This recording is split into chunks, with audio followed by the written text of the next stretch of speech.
सरकार कह रही है बिल आके रहेगा, तो उसके बाद क्या रास्ता होगा? जब बिल आके रहेगा तो बिल जाके भी रहेगा, ये मेरा कॉल है। कदम बात, बिल जाके रहेगा, ये मेरा कॉल है। कैसे होगा, तरीका क्या होगा फिर उसका? फिर आप वही बात कर रहे हैं, जब जो पब्लिक के वोटों से, जनता के वोटों से जीत के प्रधानमंत्री आएगा, और वो आएगा, ये तो पॉलिटिकल पार्टीज थोड़ा हमारा साथ दे दें और तो वो जल्दी आएगा, मोदी जी हटेंगे।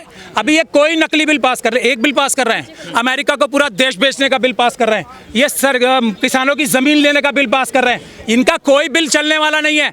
हौसला रखे सबका इंसाफ होगा। ये जो मशीनों द्वारा चुनी गई सरकार है, इसको हटाना है, और पब्लिक के वोटों द्वारा जो सरकार आएगी वो सबका हक उसके हिसाब से इंसाफ और संविधान के हिसाब से करेगी। इतनी सी बात है, डरने की कोई जरूरत नहीं। इस बिल के खिलाफ आपको सरकार की क्या मंशा दिख रही है?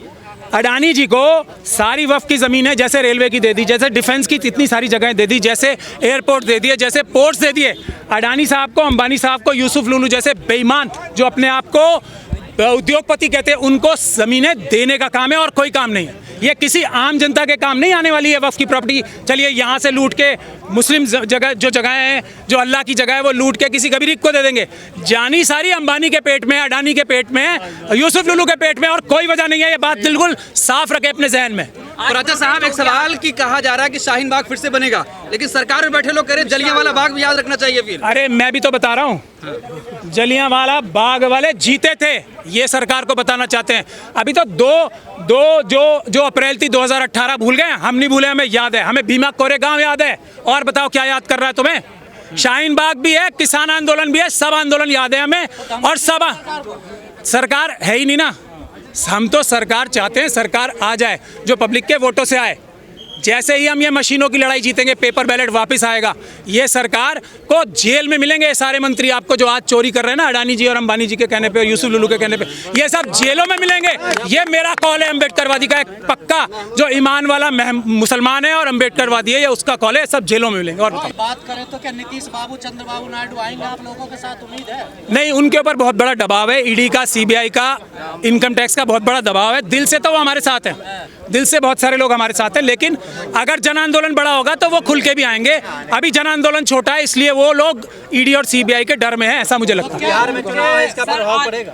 हर चीज में प्रभाव पड़ेगा, लेकिन सबसे बड़ा प्रभाव पेपर बैलेट से चुनाव ना होने का है। मैं फिर आपको बता रहा हूँ, पब्लिक वोट नहीं दे रही है, कोई वोट नहीं दे रहा मोदी जी को और अमित शाह जी को। कैसे जीतते हैं? मशीनों से। चुनाव में वोट चुराने की मशीनों से चुनाव जीतते हैं हम लोगों का अगला प्लान क्या होगा? आज प्रोटेस्ट हो गए। नहीं, आज तो मैं मुबारकबाद देने आया हूँ जिन लोगों की मैं थोड़ी तनकीद करता था जिनके ऊपर। अगर कोई अच्छा काम किया है तो मैं इसीलिए आया हूँ यहाँ पे, और अभी मुझे कड़कड़डूमा भाग के फिर जाना है। मैं फिर भी आया हूँ टाइम निकाल के।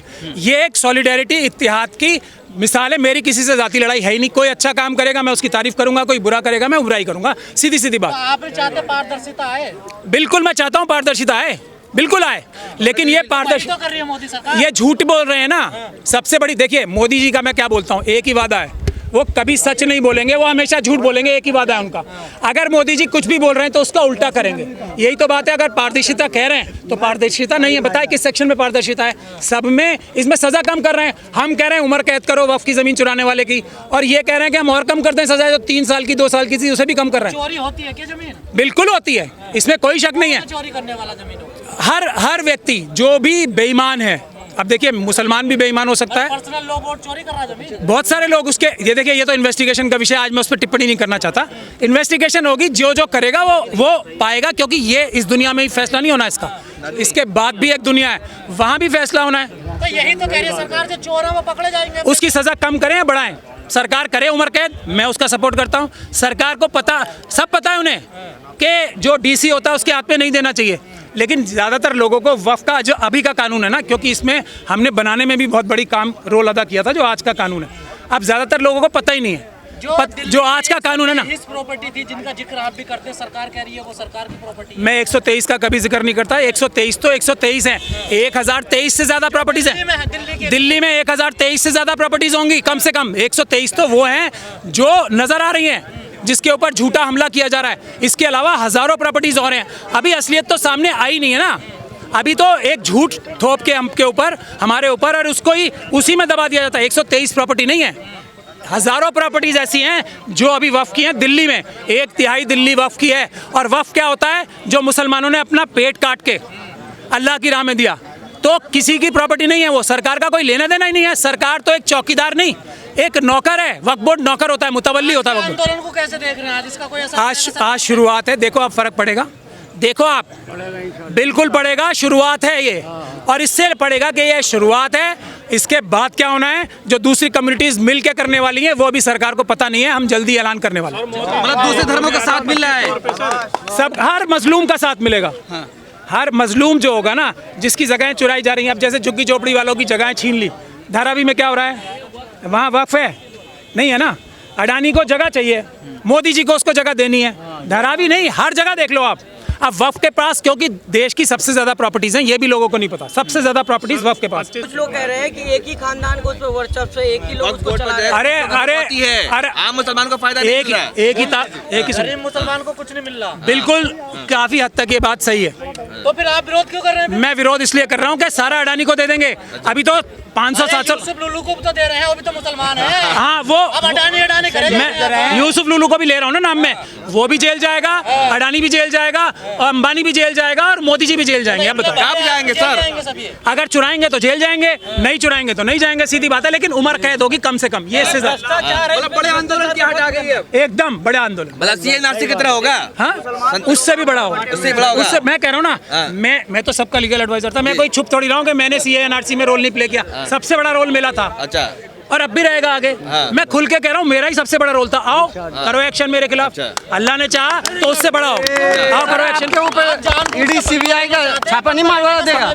मैं पंगा लेने नहीं, हम मुकाबला कर रहे हैं। हमारा काम कभी भी SC ST OBC माइनॉरिटीज का काम हमला करना होता नहीं, डिफेंस करना होता है। डिफेंस में हम माहिर हैं, हमारे ऊपर कोई उंगली भी नहीं लगा सकता, क्योंकि हम माहिर हैं डिफेंस करने में। विदेश जाते हैं तो वो तो गले मिलते हैं मुसलमानों से, यहाँ आते हैं अच्छा देखो, मेरा मुसलमानों से मतलब नहीं है, मजलूमों के साथ हूँ मैं।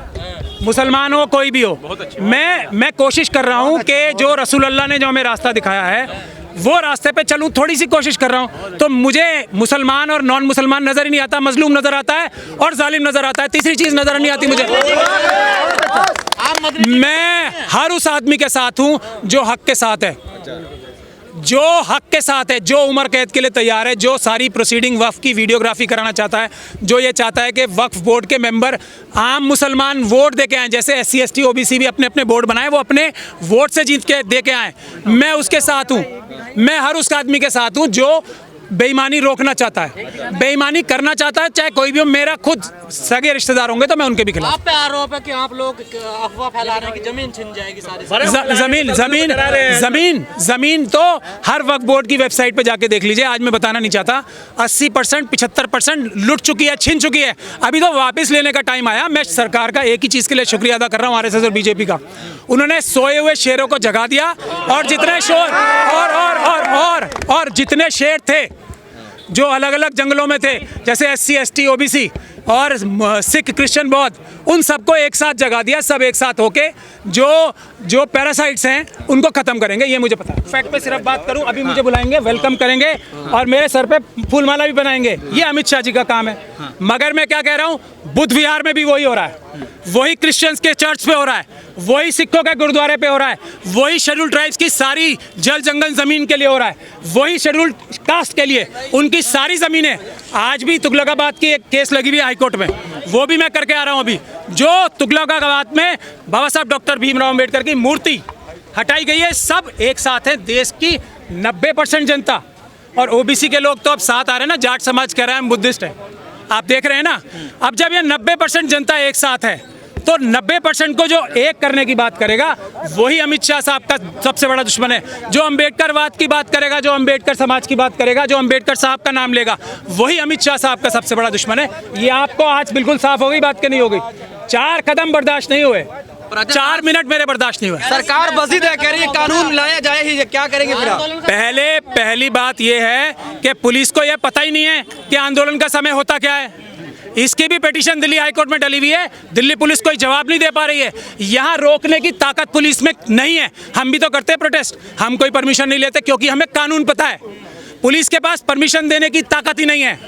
ये पब्लिक स्पेस, और पुलिस को नहीं हमारा ही है, ये हमारा ही है, लेकिन परमिशन लेके है ना, मुद्दे पे बात करें। अभी ये भटकने की बात नहीं है, ये इत्तेहाद के लिए मैं आया हूँ। तो सर पार्कों में भी पैसे लगा दिए इन्होंने, डीडे ये मैं कह रहा हूँ आपका किडनी भी बेच देंगे ये, आप आने दो वक्त, आने दो ना वक्त, ये लूट के आपकी किडनी भी दे देंगे सभी की। सर आज प्रोटेस्ट होगी। देखिए जब तक औरंगजेब साहब जिंदा थे, किसी की साहब बड़े आदमी के लिए बोला जाता है, इसलिए सच में वो बड़े आदमी थे इसलिए बोल रहा हूँ। किसी की हैसियत और औकात नहीं थी जब तक औरंगजेब साहब जिंदा थे, उनके साथ या उनकी कब्र के साथ या उनके किसी चीज़ पे कुछ भी उंगली भी लगा दे। अब जब मर गया कोई तो मरे हुए के ऊपर शेर तो बहुत सारे लोग बनते हैं, ये भी बन जाएं, क्या हो गया। मैं खुद औरंगजेब का सबसे बड़ा मुखालिफ मैं हूँ, सुनिए आप ध्यान से, क्योंकि उन्होंने उनकी कलम में इतनी ताकत थी, एक झटके में छुआछूत खत्म कर सकते थे, उन्होंने नहीं की, इसलिए मैं उनका सबसे बड़ा दुश्मन हूँ। लेकिन फिर भी ये कह रहा हूँ वो बड़े आदमी थे, बहादुर थे, उन्होंने भारत को इस शेप में लाने के लिए, दुनिया की सबसे बड़ी इकोनॉमी बनाने के लिए, जब तक वो थे ना, और उनके वंशज भी थे, भारत दुनिया की सबसे बड़ी इकोनॉमी थी। 24% देश की नहीं दुनिया की जो संपदा थी वो भारत में थी, और वो भारत से बाहर लेके नहीं गए थे, यहीं पे उनकी संपदा जो आज हम सब भी जो हम इस्तेमाल कर रहे हैं।